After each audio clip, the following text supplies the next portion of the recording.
talk about hope. Put hope on my signs. There was a hope sign around. See, there's a hope sign. I gave a speech in Boston at the Democratic Convention about hope. I wrote a book called The Audacity of Hope. But now I notice Senator Clinton and others have been saying, oh, he's so naive. He's talking about hope all the time.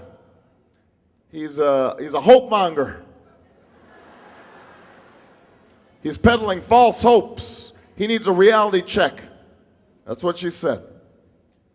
And the implication also, by the way, is those who are excited about this campaign somehow are naive, are dreamers, are deluding themselves.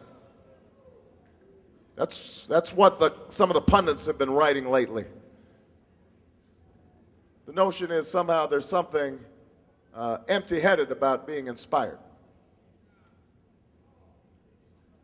And the idea is, I guess, that we're all naive if we believe in hope, that it's just a bunch of empty words, that you must just be waiting for good things to happen to you, that you're not willing to work for it or fight for it. You don't have a clear-eyed view of what it takes. You don't know the inside score. That's the attitude that has been promoted, both in the press and on the campaign trail. And this puzzles me. This puzzles me.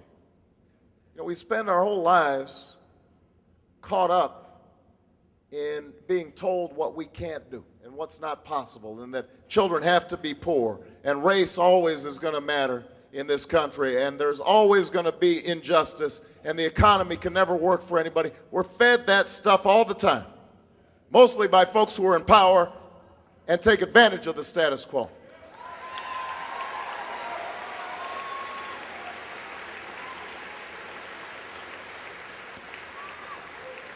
And then there are those who maybe started off hoping for more and were disappointed. And so they stop believing. They start being convinced that things have to be unfair or unjust. Our government has to be incompetent. And for you to actually believe in something better, you're being a sucker. That's not what hope is.